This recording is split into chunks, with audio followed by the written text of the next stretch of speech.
Muchas gracias, Diana Cohen Agrés, por esta conversación, Hablemos de otra cosa. Y muchas gracias también al Café Los Angelitos, que es el lugar, un privilegio que tenemos, ¿no? Porque los cafés en Buenos Aires empezaron a funcionar al aire libre, pero adentro todavía no, salvo para nosotros. Este lugar que frecuentaba Gardel en alguna época con José Razzano. Hicieron después el tango Café Los Angelitos, Razzano y Cátulo Castillo. Sí, además uno de los pocos que quedan, uno de los pocos bares históricos que van quedando en Buenos Aires. Es uno de los bares notables de Buenos Aires. Sí, ¿Y vos sí. sos cafetera en la normalidad o no? ¿De ir a cafés? Sí. Y toda mi adolescencia y mi juventud me la pasaba de café en café. Pero hoy por hoy, pasa que yo ¿Charlando, trabajo estudiando? estudiando, me iba a estudiar a cafés. Pero hoy, bueno, yo trabajo básicamente con una computadora frente a mí todo el tiempo. Claro. Entonces, y no es un lugar muy tranquilo en Buenos Aires para ir con una computadora y sentarte al aire libre. Entonces, en general trabajo en casa. Y en este largo recorrido de la pandemia todavía en curso, ¿cómo la has pasado y dónde la has pasado y de qué manera? ¿Cómo la vas sobrellevando? Bueno, tuve una experiencia bastante particular. Mi hija hace unos años se fue a vivir a España y iba a tener mellizos, sus primeros hijos, en marzo, el 25 de marzo. Entonces, el 14 de marzo, un día antes de que se declarara el confinamiento en España, tomé un avión y me fui a Madrid para ayudarla. Entonces estuve 6, 7 meses en Madrid, que llegué cuando había 1000 muertos por día prácticamente en España. Y que el confinamiento, ¿no?, era fuerte. Era un confinamiento muy fuerte. Entonces ver la plaza, por ejemplo, del Sol, ¿no? Ver Sol totalmente vacío, sin una persona en ese lugar habitualmente tan bullicioso. Claro. Con imágenes del fin del mundo, ¿no? Sí, realmente fue son escenas que no voy a olvidar nunca. ¿Y los mellizos qué tal? Bueno, yo estoy absolutamente enamorada. Realmente uno se vuelve a enamorar cuando uno tiene nietos, ¿no? Claro. Realmente es una experiencia muy hermosa. Y bueno, después volví, un poco la idea es ir, venir, porque, bueno, mi lugar está acá. Y acá tengo gran parte de mi vida, tengo mi historia, con todo lo bueno y con todo lo malo que esa historia trae. Y allá tengo el mañana, ¿no? Entonces uno tiene que mirar sobre todo al mañana y con la historia hacer lo que se puede hacer. Diana, vos lo decías recién, o aludiste, un abismo horroroso partió tu vida en dos, ¿no? En 2011 con el asesinato de tu hijo Ezequiel en una entradera. Pero digo, ese caso, permíteme que lo diga desde más distancia, ¿no?, es muy emblemático por todo lo que hubo alrededor, que también han sufrido otras víctimas, ¿no? El asesino acaba de ser puesto liberado, aún cuando tenía 9 causas graves, ¿no? Y a los 64 días se produce este hecho. Y después le dan cadena perpetua y después le alivian esa cadena perpetua, ¿no? Y vos hablás de una ausencia perpetua que esa sí no se alivia.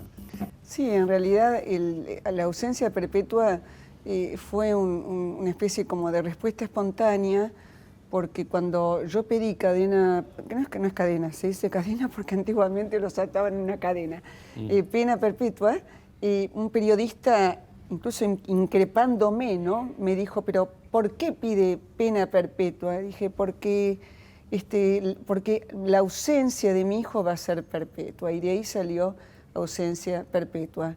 Es un caso emblemático porque salió en los medios, porque yo ya hacía muchos años que colaboraba en muchos medios periodísticos. Entonces, bueno, además porque salía de lo común, ¿no? Porque uno siempre espera que eso le pasa al otro, y el otro es el que está en situaciones precarias o está emborrachándose una noche. Lo que pasa es que no hay muertes mejores o peores, y además ese es un prejuicio. Es un prejuicio porque en realidad le puede tocar a cualquiera. Si bien es cierto que estadísticamente, tanto en general los que mueren y los que matan son jóvenes, entre los 16 y los 24 años.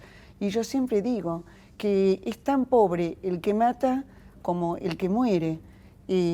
Además, en el caso preciso del asesino de mi hijo, era un chico de clase media, el padre era policía. Yo no lo quise decir porque si en ese momento yo hubiera dicho que el padre del asesino de mi hijo, cuyos 2 hermanos también estuvieron presos, uno por asesino y el otro no sé, o sea, los 3 hijos, los 3 presos, si yo hubiera dicho eso, habrían corrido a mí o habría tenido muchísima ayuda por parte de las organizaciones de, entre comillas, derechos humanos.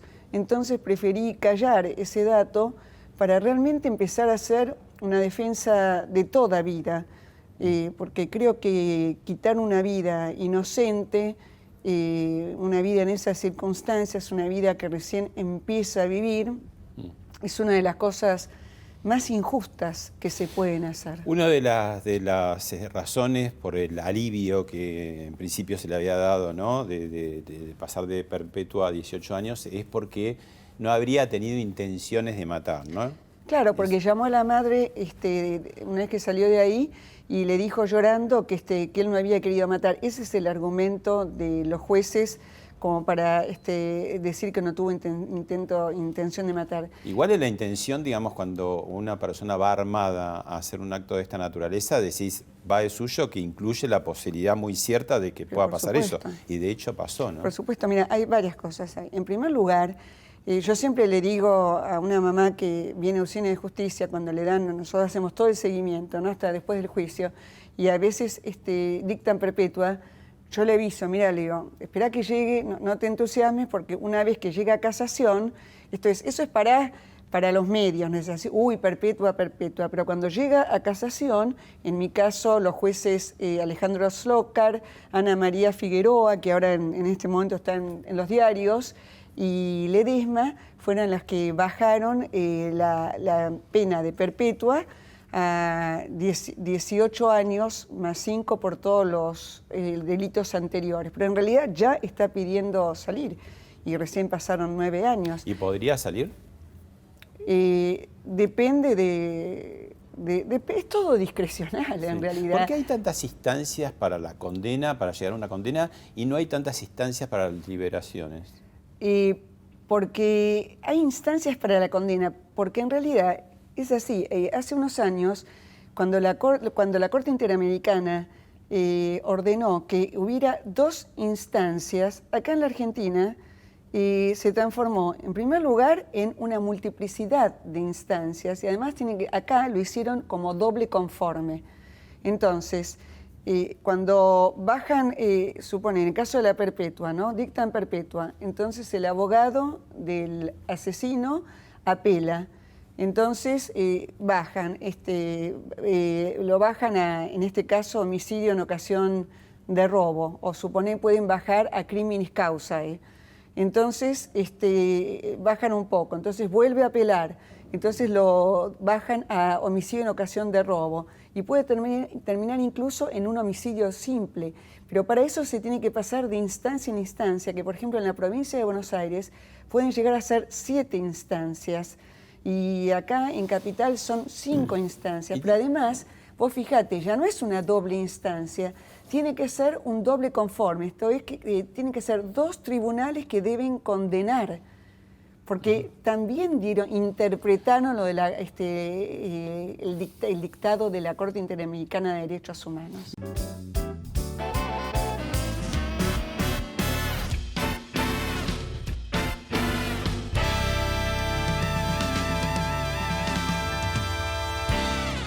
¿Quién se beneficia, Diana? Bueno, va de suyo que justamente lo que se llama el reo es el más beneficiado por todos estos instrumentos, herramientas que tienen sus abogados a favor, ¿no? Pero uno diría que finalmente la que queda inerme es la sociedad toda, porque aún los que son más garantistas tampoco están salvados de que puedan pasar por esa ocasión, ¿no? Además, no sé, ustedes por Usina de Justicia, que vos presidís, ¿no?, que justamente observa y estudia todos estos casos, quizás tenga el dato, ¿no? Pero ¿cuántos crímenes se producen por reincidentes? Como el caso del asesino de tu hijo, que debía estar preso y a los 60 días produce el asesinato, ¿no? Primero, ¿quién se beneficia? Claro.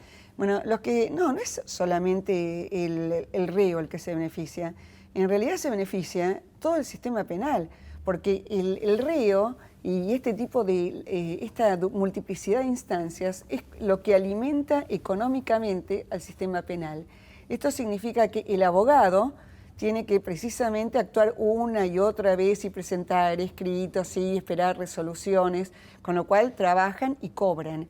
Muchas veces, para poder cobrar, el penitenciario, a cambio de un dinero, larga al mismo, si está preso, porque también puede estar libre, ¿no es así? Puede estar en libertad condicional, pero si está en prisión preventiva, entonces lo largan para que vaya a robar y vuelva y pueda seguir pagando la deuda que contrae con el sistema. Y eso también puede llegar incluso a los jueces y a los fiscales. Es decir, es todo el sistema que se alimenta de un negocio perverso que tiene esa máscara buenista de que no puede ser que se esté condenando a un inocente. Y de paso aprovecho que mucha gente también ignora cuando la gente dice, ¿cómo puede ser que hay el 50% de las cárceles está llena de personas que no fueron condenadas todavía? Precisamente no fueron condenadas, ¿por qué? Porque reiteran, apelan, muchas veces hasta que la causa fenece y son liberados y nunca llegan a estar presos. Y además hay otra cosa más, vos me estás hablando de los reincidentes. Te cuento algo, el asesino Ezequiel, a pesar de que había tenido 9 causas en su prontuario, no es recién ahora es reincidente, esperemos, porque para ser reincidente uno tiene que terminar de cumplir la pena correspondiente, pero si lo liberan antes se llama reiterante, entonces tiene toda una serie de beneficios que no tienen los reincidentes. Lo que sucede, que además ahí hay otra trampa más, desde el punto de vista de la psicología del delincuente, como también de la transgresión en general, ¿no? Vos pensás que por algo existe lo primero que hace Dios, según el Génesis, es ordenarle o prohibirle a Adán y Eva de que coman del fruto del árbol prohibido. Entonces, la ley está hecha, entre comillas, para interpelar a la transgresión. Entonces, aquel que viola la ley y le sale bien, se trata de un cálculo, es un cálculo de tipo utilitarista desde el punto de vista de la ética, esto es el costo-beneficio. Entonces, cuando le sale bien, vuelve y redobla la apuesta. Entonces, quien delinque, vuelve a delinquir otra vez y pone a prueba el sistema una y otra vez, confiado en que si lo pescan, entre comillas, que lo hacen muy raramente, seguramente va a salir en muy poco tiempo. Va a zafar. Por eso, claro, va a zafar, y por eso acá hay una especie como de prejuicio cuando dicen, no, la cárcel es la escuela del delito. Y yo estoy trabajando unos textos, porque la verdad que hace 9 años que me dedico a investigar derecho penal y todas las cuestiones criminológicas, pero no solamente acá en la Argentina, porque acá en la Argentina estamos formateados, sino en el mundo. Y, por ejemplo, en una revista francesa, yo leí el otro día que en realidad es un error pensar que la cárcel es una escuela del delito. ¿Por qué? Porque el que entra en la cárcel ya tiene un máster en delito, y cuando no, un doctorado en delito, porque es mentira que entran los perejiles, eso es mentira. Entra, sí es verdad, aquel que le salió mal, pero le pudo haber salido mal porque arriesgó tanto o hizo mal el cálculo y por eso entró.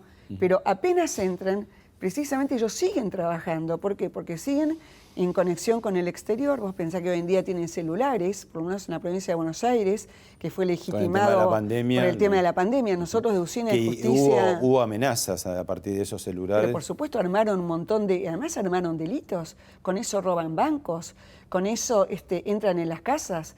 Ahora que la gente está sacando el dinero, entonces hay más entraderas que nunca, y ahora incluso en la calle, ¿no? Lo que pasó el otro día con este joven policía es porque la gente está en la calle. Está bien, este caso era un caso especial, no era un delincuente, pero también era una persona que debería haber estado encerrada. Lo que pasa es que el problema de la Argentina, y a eso voy, no es solamente el problema del delito o del derecho penal. Es toda una filosofía abolicionista heredada lamentablemente vía Zaffaroni, vía universidades de Foucault. De Foucault, que además fue precedido por un Hülsmann, por un Thomas Szasz, por un médico que se llamó Meininger, que en los años 50, 60 comenzaron a, elaboraron teorías según las cuales aquel que delinquía era en realidad un enfermo, entonces tenía que ser tratado como tal, y de esa manera no podía ser encarcelado porque o era enfermo o era una víctima marginada de la sociedad. Esa es la teoría de Foucault, ¿no?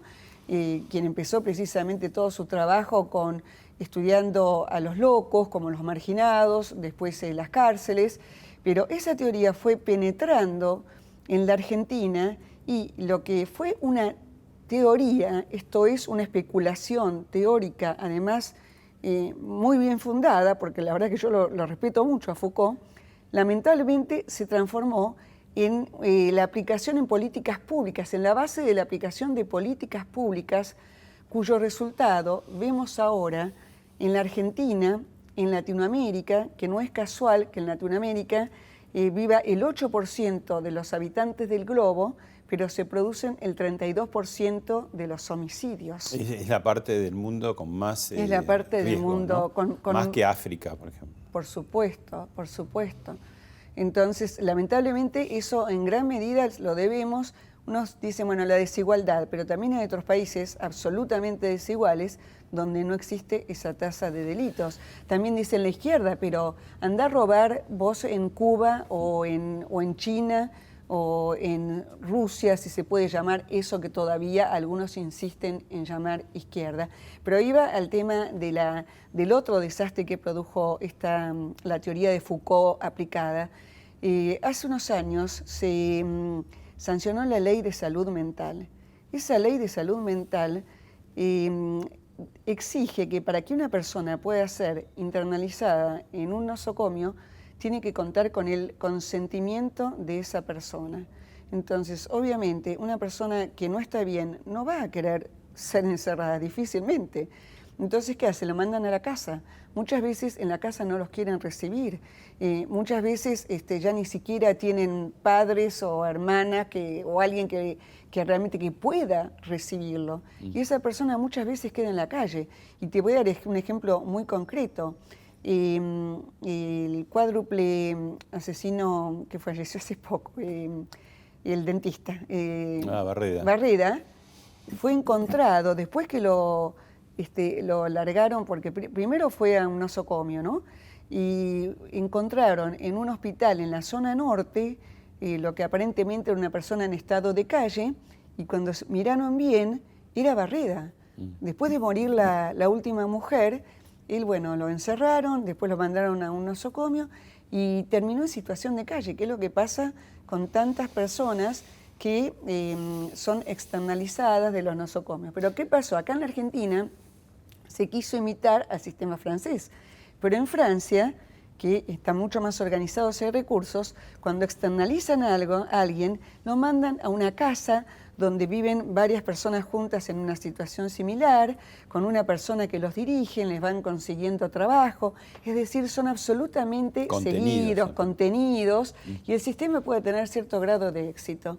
Acá los mandan a la calle. Diana, te invito a ver unas imágenes y seguimos charlando. Bueno, cómo no. Pero vos no podés aplicar la ley sueca a la Argentina o a Latinoamérica. Hay mucha gente que ha cometido un daño alguna vez y no merece ser sancionada por siempre por ese daño. No estoy hablando de daño, estoy hablando de una vida que quitaron. Gracias por estar acá. Es un honor estar con especialistas de semejante nivel. Bienvenidos, gracias por estar aquí. La sociedad tiene que ser reconstruida a partir de las voces de todos, por eso todos tenemos que participar. Bueno, buenas noches a todos. El tema de hoy en esta charla es ¿Qué pasa con la reproducción asistida y los nuevos formatos de familia? Bueno, lo que podría haber sido en tu caso quizás tristeza, depresión u odio, vos lo transformaste y sanaste y tratás de sanar también haciéndote preguntas mucho más allá de todo esto que estás comentando, que tiene que ver también con una falta de diálogo, ¿no? La falta de consenso. Casi como que comienza a convertirse en mala palabra ponerse de acuerdo. Es como que alguien, si se pone de acuerdo, es que el otro lo convenció, y hay como una especie de orgullo de la controversia, la confrontación, ¿no? Aun cuando las encuestas dicen lo contrario, o cuando el presidente se juntó al principio de la pandemia con el gobernador de la provincia de Buenos Aires, el jefe de gobierno, empezó a subir su imagen, aun cuando tienen todas esas señales, siempre finalmente se termina en la confrontación. ¿Por qué nos cuesta tanto enriquecernos además con las ideas que no son las mías o las tuyas con las de otros, que en los países desarrollados sucede, ¿no? Es decir, qué bueno que me vas a enriquecer con la diversidad, que es una palabra que se usa tanto, pero en las ideas, y eso no funciona. ¿Por qué? ¿Por qué el consenso tiene tan mala prensa? Porque yo creo que nuestro país está atravesado por la división desde hace muchísimos años, ¿no? Incluso antes de que nosotros naciéramos. Y el diálogo, porque se transforma en una puja de poder. Vos fíjate que la mayor parte de los argumentos en política, o también en cualquier orden, son lo que se llaman los argumentos ad hominem, que hoy en día podríamos decir ad feminam. O sea que en lugar de discutir los argumentos, terminás derrapando, insultándolo al otro, ¿no? Claro, un poco, digamos, el tema es A, y como vos A no me podés ganar, entre comillas, me contestás con B, y así se va pateando un tema hacia otro, ¿no? Que las redes sociales alimentan mucho eso, ¿no? Se empieza hablando de un tema y después te tiran por la cabeza a otro tema, ¿no? Porque vos hiciste tal cosa. Claro, lo que pasa es que no se puede discutir ideas, y yo creo que no se puede discutir ideas, y lo que voy a decir tal vez es un poco fuerte, porque no hay ideas en el país, porque hace muchos años que vivimos atascados en el mismo lugar. Y te voy a contar una anécdota personal, y disculpame la autorreferencialidad, pero creo que eso sintetiza lo que pasa en muchos ámbitos. Yo enseñé durante 35 años en la Facultad de Filosofía y Letras, y después de doctorarme hice un máster en Australia sobre bioética precisamente, donde a mí me dio vuelta la cabeza porque era otra manera de debatir. Contá breve qué es la bioética. La bioética hoy en día es una transdisciplina que se dedica a estudiar todos los problemas éticos que surgen en la práctica médica y en la investigación. Fundamentalmente nació después de en los años 50 la ética de la investigación con el juicio de Nuremberg, cuando se descubrieron todos los horrores que hicieron los médicos nazis. Y por otro lado, cuando se inventó la sala de terapia intensiva, esto es la posibilidad de que una persona permanezca indefinidamente conectada a aparatos que la mantienen con una vida artificial, entonces ahí precisamente surgió la pregunta, bueno, ¿qué hacemos con estas personas que están vivas pero que ya no lo están? En realidad me dediqué a bioética, incluso mi primer libro, que yo creo que es mi mejor libro, fue el segundo libro en realidad, que es un libro que se llama Por mano propia, también arranca de una cuestión vivencial, ¿no? Porque vos hablaste de un dolor. Yo tuve dos grandes dolores en mi vida, ¿no? La primera fue la muerte de mi madre, cuando era muy, muy joven, de Alzheimer, donde estuvo 6 años enferma, y se enfermó cuando ya tenía apenas 59 años. Y cuando yo le veía que ella se degradaba en el día a día, cuando yo fui a verla y me dijo, ¿quién sos? No te conozco, no conozco a nadie con ese nombre. Entonces ahí me di media vuelta y me fui llorando, ¿no? Y ahí me pregunté, ¿cuándo tiene sentido la vida y cuándo deja de tener sentido la vida? Y la verdad que desde siempre yo puedo elaborar mis duelos, porque para mí mi madre se murió ese día, escribiendo. Y así fue como escribí este libro, que es un libro de filosofía, también de bioética, es un libro sobre la existencia, sobre el sentido de la vida. Y bueno, después el otro libro que arranca profundamente de lo que me pasó fue Ausencia Perpetua. Pero te iba a contar una anécdota. Resulta que cuando termino de hacer el máster, digo, bueno, voy a dar un curso que yo había hecho en Australia, en la Facultad de Filosofía y Letras, un seminario de ética, que era realmente un seminario que abarcaba la ética, pero también la ética aplicada. Entonces, por ejemplo, bueno, la noción del deber, la teoría del deber, bueno, cómo se aplica en si debo precisamente, bueno, desconectar o no desconectar una persona del respirador, ¿no? O el utilitarismo, las consecuencias buenas y malas. ¿Qué pasa si tengo dinero para hacer un plan en un hospital? ¿Qué hago? ¿Compro un aparato de alta complejidad o armo una campaña de vacunación? Es decir, de alguna manera privilegio el bien de algunos o de muchos. Bueno, todas esas cuestiones que tienen una practicidad en la vida cotidiana y que se valen de argumentos para ver cuáles son las mejores razones. Bueno, en ese momento yo tenía un alumno que era el hijo de un historiador, un chico muy inteligente, pero que era un chico de izquierda, totalmente ideologizado. Bueno, este chico prácticamente me saboteó todo el curso. ¿Por qué? Porque él hacía una lectura marxista de cada uno de estos temas. Entonces yo hablaba de eutanasia y terminábamos en Marx. Hablaba de reproducción asistida y terminábamos en Marx. Entonces ahí me di cuenta que ahí estaba el germen, de alguna manera, de la falta de ideas y de lenguaje que tenemos hoy. ¿Por qué? Porque lamentablemente ya no son solamente las ideas, ni siquiera tenemos palabras. Hablamos con un vocabulario pobrísimo. Y eso lo noté ahora en mi estadía en España, que yo, que soy universitaria, realmente había muchísimas palabras que desconocía, pero no solamente uno tiene que ir a España, si uno va a Chile, si uno va a México, si uno va a otros países de Latinoamérica, también se encuentra con un repertorio, con un vocabulario que nosotros no poseemos. Y ustedes saben que lo simbólico, el lenguaje es precisamente, se opera en el registro de lo simbólico. Entonces creo que si tenemos tan poco lenguaje es porque precisamente no podemos operar en el nivel de lo simbólico. Por eso incluso los chicos tienen dificultades en la Argentina en matemática. Por eso las pruebas PISA tienen tantas dificultades y tratan de poner precisamente excusas de tipo sociales para justificar una realidad que puede ser explicada, pero no justificada, porque son dos cosas distintas. Entonces, lamentablemente, nosotros vivimos sin ideas. Entonces, como no hay ideas, uno tiene que terminar insultando al otro. Otro material para ver. Sí. Por la liberación de algunos presos que no tienen que estar en la calle, de violadores, de secuestradores, de homicidas. La gente está protestando con sus cacerolas. Diego. La ex jueza María Laura Garrigós de Rébori había anticipado, ahora que está a cargo del servicio penitenciario, ¿no?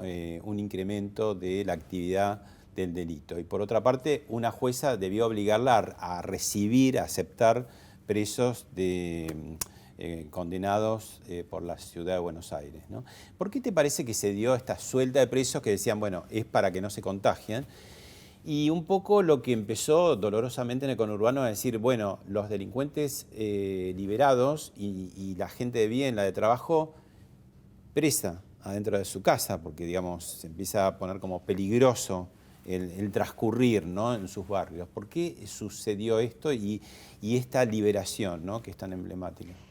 Es que respecto de la jueza, perdón, de la ex jueza Garrigós de Rébori, no es que sea pitoniza, no es que ella tiene poderes especiales para anticipar el futuro, sino que era lo lógico. Lo que pasa es que ella, en lugar de comentar eso, tendría que haber hecho algo para que eso no sucediera, que es lo que está pasando hoy en día con la seguridad.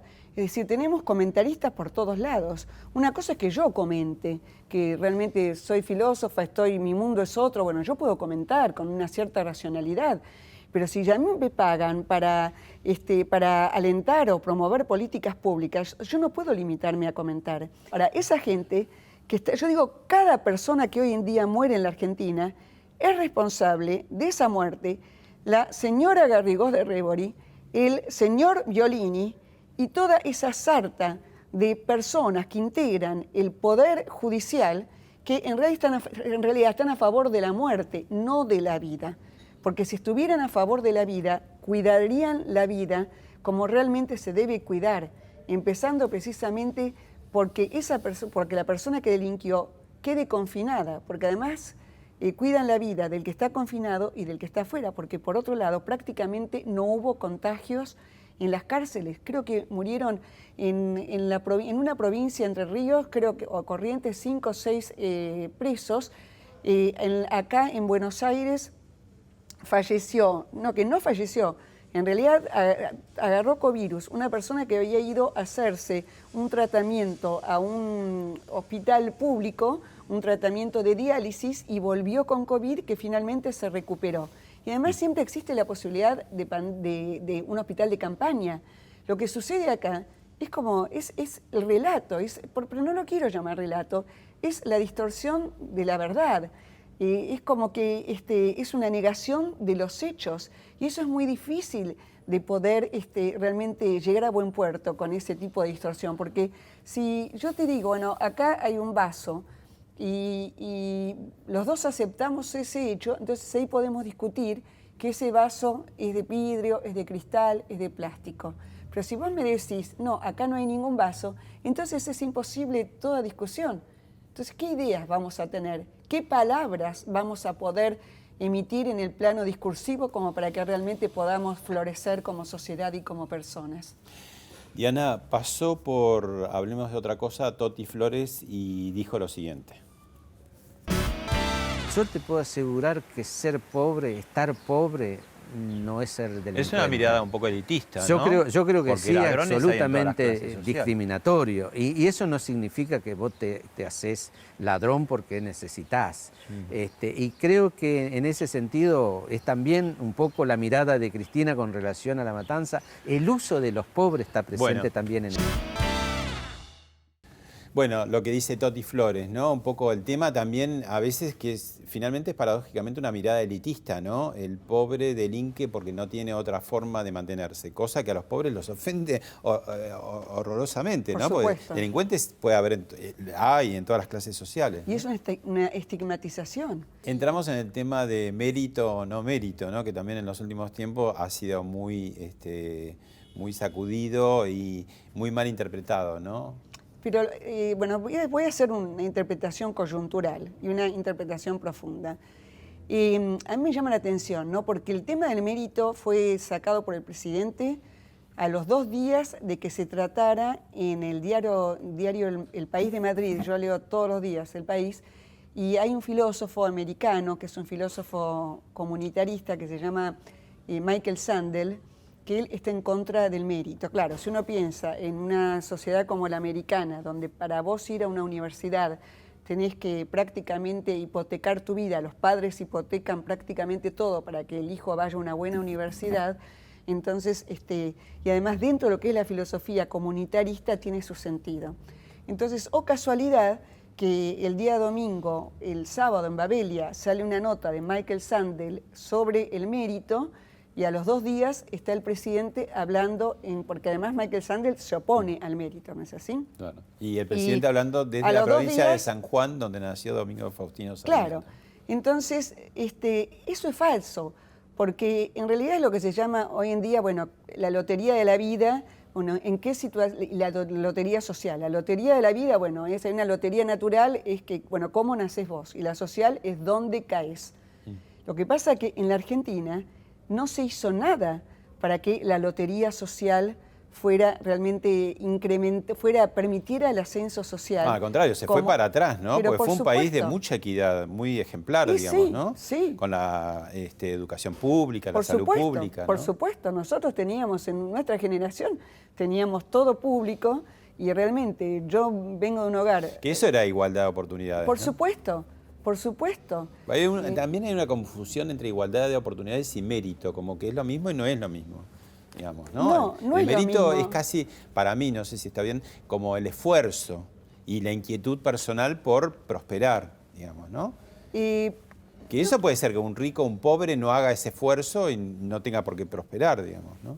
Pero por supuesto, pero además, el mérito es una cosa totalmente personal.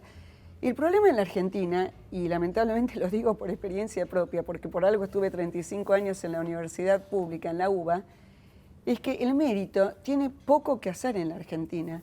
Cuando vos ves los concursos de la UBA, que yo los sufrí, los padecí, tanto como postulante como viendo los concursos que se llevaban a cabo, son todos truchos, son todos manejados. Ya se sabe quién va a salir y quién no va a salir. Entonces, a mí en mi caso particular, yo tuve un colega que fue incluso mi director de tesis, Mario Caimi, que me dio me arruinó toda la carrera.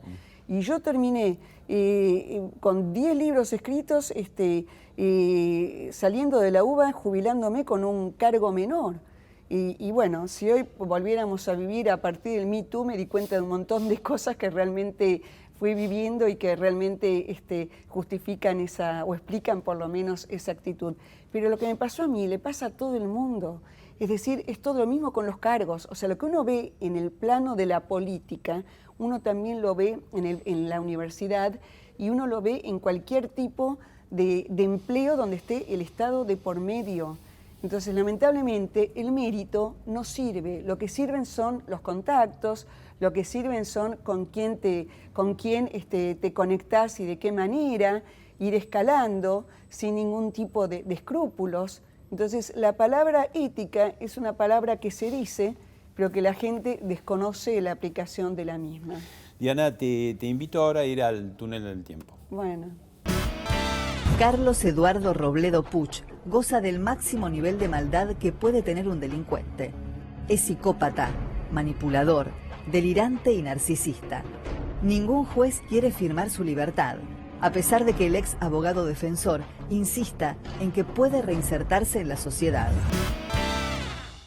¿Por qué se produce, Diana, esa rarísima excepción de la única persona que está hace 48 años preso haciendo efectivamente su condena perpetua, que es el caso de Carlos Robledo Puch, ¿no? Como el único frente a un sistema, como veníamos viendo, de puertas abiertas, de entrada y salida y de facilidad para delincuente para zafar? Lo que pasa es que lo que es una excepción en la Argentina, en otros países es la regla. El problema de la justicia argentina, del derecho penal en la Argentina, es que acá la pena es por plazos. Entonces, cuando una persona es condenada a 10, 15, 20 años o lo que fuera.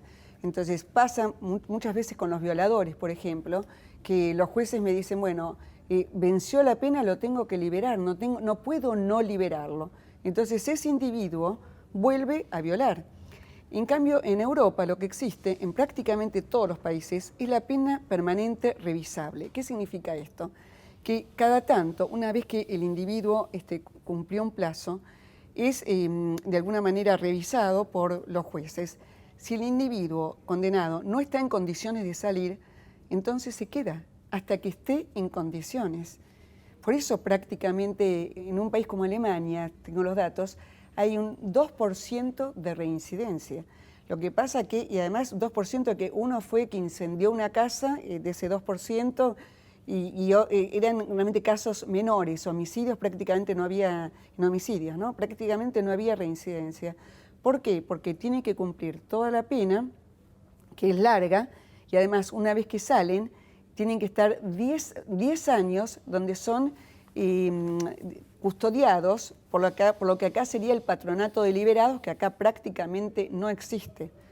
¿Por qué? Porque en realidad no hay ninguna intención de custodiar al liberado, porque es toda una política irracional que va en contra de la gente y que hunde sus raíces en lo que yo decía antes, en esa teoría Foucaultiana, que a pesar de que nos viene castigando desde hace 40 años, sin embargo no pudimos derribar, la Argentina no pudo hacer un cambio cultural, que es lo que realmente yo vengo de alguna manera, por lo cual yo vengo luchando, porque yo no lucho solamente, para que no siga matando, sino para que haya un cambio cultural, para que realmente nos despertemos y nos demos cuenta que la experiencia nos indica que en los últimos 40 años fuimos de mal en peor en todo, en educación, en salud, en seguridad, que es una metáfora, porque acá no hay inseguridad, acá hay gente que muere.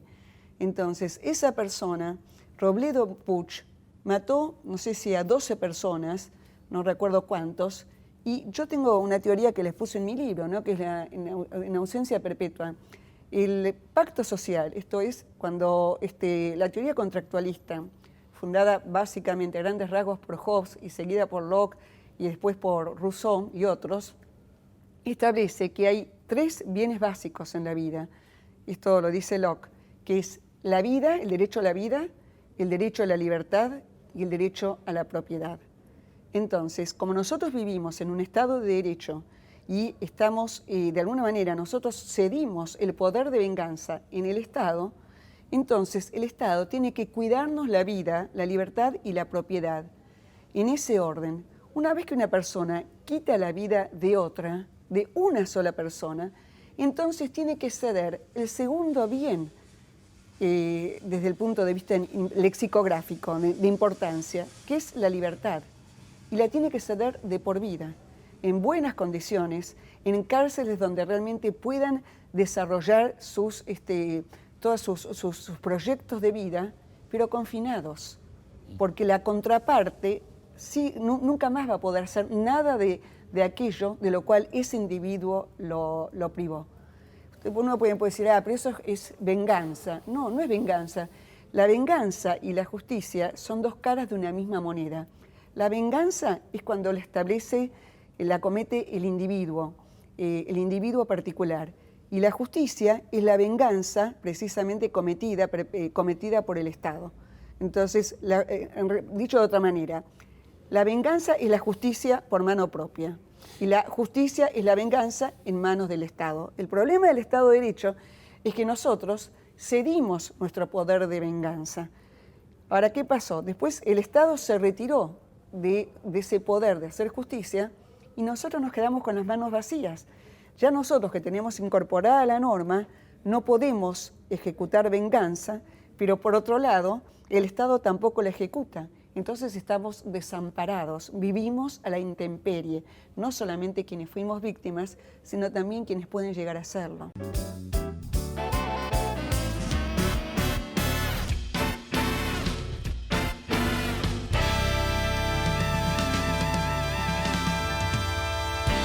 Vamos ahora a otro tema y te invito a ver unas imágenes. Pero que hoy hemos vivido una situación que supera las reglas de convivencia y las reglas de normal funcionamiento de esta casa, y por lo tanto quiero pedir de manera inmediata la aplicación del artículo 188 del reglamento, disponer la suspensión inmediata del diputado Juan Ameri. ¿Cómo andan? ¿Cómo Bien, está? Tenerlo Bienvenido. nuevamente por aquí. hermoso, muy lindo el lugar. ¿Cómo Esta está? chica que me encanta, es el perfil que a mí me gusta. ¿sí? Pues la puedo mirar más tranquila, esta preciosura. Horas después de la denuncia, Alperovich desmintió a su sobrina desde Miami. Todos saben quién soy. Llevo años desarrollando una honorable actuación pública, sin cuestionamientos algunos, tuiteó. Bueno, ejemplos, algunos recientes de políticos importantes con cargos en legislaturas, en consejos deliberantes, ¿no? Y se me ocurría ligarlo un poco con tu libro La vergüenza, la derrota narcisista, ¿no? Porque estos son 3 nomás, pero hay otros ejemplos de gente que tiene responsabilidades de conducción o de armar leyes o de impartir justicia, que de pronto tiene tan corrompida su moral, ¿no? Y tan explícita que además la muestra, digamos, como fue el caso del exdiputado Ameri en una sesión del Congreso, de la Honorable Cámara de Diputados de la Nación. Que se perdió la vergüenza. Lo que se produjo en los últimos años, que eso va de la mano de la degradación cultural que sufrimos, es la borocotización de la política. Entonces, donde se salta de partido en partido o se trivializa el lugar que cada uno ocupa. Y eso, desde el punto de vista práctico, yo empecé, pero sé que es casi imposible, es muy difícil hacerlo, pero yo lo atribuyo a las listas sábanas. Yo creo que la existencia de las listas sábanas realmente fueron un castigo para el país. Además estamos en permanente, me estoy quizás yendo un poco del tema, pero estamos siempre o en año electoral o en un año que se prepara para lo electoral, ¿no? Con esto de que cada 2 años se dan estos pasos con los cuales de alguna manera siempre la gente está en carrera. Entonces terminamos con individuos como estos, donde realmente no tienen la preparación, no tienen la formación, y aparte porque es el negocio de la política. La política es un negocio donde el electorado compra al mejor postor, es decir, aquel que le dice lo que el elector quiere escuchar. El problema es que una vez que el político asume el poder, entonces ese lazo se corta y ya no responde al electorado. Por eso nosotros decimos, de alguna manera de forma equívoca, que vivimos en un país representativo. ¿Por qué? Porque los funcionarios, a nosotros, los legisladores, no nos representan. Porque una vez que los legisladores suben al poder, se olvidan de todo lo que prometieron y hacen lo que quieren. Y nosotros no tenemos manera de reclamarle. ¿Cómo puede ser que cuando empezó la pandemia se hayan subido las dietas y nosotros no tenemos ningún tipo de control? Si nosotros quisiéramos, por ejemplo, modificar las listas sábanas, no hay manera de hacerlo, solamente lo puede hacer el Congreso. Y el Congreso no lo va a hacer porque ese es el negocio precisamente con el que juntan dinero para poder ganar las elecciones. Entonces yo digo que estamos presos de la clase política. Y hay una gran parte de la dirigencia, esto es empresarios, intelectuales, entre comillas, periodistas, que son cómplices de esta situación. Son cómplices, porque además, ¿esto acaso no lo sabían? Lo que pasa es que todo esto salta cuando realmente hay un caso, descollante que pasa a la opinión pública. Lo que yo creo es que lo que tenemos que hacer es, para usar una palabra que mucho no me convence, pero que ya está incorporada en el lenguaje, es empoderar a la sociedad civil. Tenemos que rescatar el concepto de ciudadano. La sociedad se está empoderando a sí misma. Sí, y tenemos que seguir empoderándonos, porque no puede ser que estemos a merced de quienes nos gobiernan, que en última instancia, en principio, son nuestros representantes y tienen que responder realmente a las propuestas con las que ganaron sus escaños en las legislaturas. Entonces, eso lamentablemente no se cumple. Ese es un problema, además, creo, de las democracias. Yo no estoy diciendo que se vayan todos. Yo creo que es el gran desafío que tal vez haya que replantearnos de acá en más. Porque nosotros estamos viviendo una época única en el mundo y la crisis de las democracias se está dando en todos lados, no solamente acá en la Argentina. ¿Por qué? Porque la pandemia es el primer fenómeno absolutamente global. Es cierto que la gripe española en el año 1918 llegó a muchos lugares, pero nunca fue una problemática universal, podríamos decir nosotros, como es hoy. Entonces, entre la pandemia, donde se están modificando distintas condiciones materiales de vida. O sea, yo llegué acá con un barbijo, estamos a distancia social. Bueno, en otro momento nos hubiéramos besado, nos hubiéramos abrazado, nos hubiéramos tenido algún tipo de contacto que ahora ya no lo tenemos. Esto que yo estoy expresando muy someramente va a traer, si perdura en el tiempo, un cambio de creencias. Esto es, las condiciones materiales de vida produce un cambio en los sistemas de creencias. Entonces, los sistemas de creencias hoy en día son mucho más horizontales, sobre todo a través de las redes que vos antes mencionabas, de lo que podían ser hace 500 o 600 años, precisamente cuando se creó, por ejemplo, el derecho, ¿no? La ciencia del derecho. O la política, por lo menos como la democracia, que en realidad nació en Grecia, pero que era una democracia directa. La democracia representativa nace en Inglaterra en el siglo XVII, después de una guerra, donde había que buscar una manera en que pocas personas representaran a la totalidad de los ciudadanos que en realidad querían oponerse a la monarquía. Entonces, esa democracia se fue transformando. Y hoy en día, yo no tengo la solución, pero creo que hay que repensar en el marco de la democracia una versión distinta de la democracia, porque la democracia, tal como la conocemos hoy, no puede sobrevivir, porque ya hoy la relación entre los gobernantes y los gobernados es otra. es mucho más horizontal. Entonces creo que el gran desafío de todos los cientistas sociales y políticos y todas las escuelas de políticas que hay en la Argentina, que además una vez me acuerdo que me reí porque precisamente salió en el diario La Nación, que la Argentina tenía, creo que duplicaba en escuelas o triplicaba en escuelas de políticas públicas a Francia y Estados Unidos. Entonces, ya que hay tanta gente dedicada a la política, que realmente pensemos un nuevo proyecto de democracia donde se redistribuyan los poderes, porque si no creo que realmente estamos en una situación desde el punto de vista como país y también como ciudadanos muy comprometidos. Y no es que tenga un lenguaje apocalíptico, basta mirar lo que pasa en el mundo, lo que está pasando en los países del este, lo que está pasando en Europa, lo que está pasando en Estados Unidos, lo que está pasando, lo que pasó en Chile, lo que está pasando en todas partes, como para que realmente estemos sobreavisados, ¿no? Y realmente pensemos cómo podemos transformar cada uno desde su lugar, para cada uno desde su lugar hacer lo que se pueda para poder el día de mañana legarle a nuestros nietos, porque a nuestros hijos ya, por lo menos yo ya no llegué, un mundo y una Argentina un poquitito mejor. Gracias, Diana. Gracias a vos.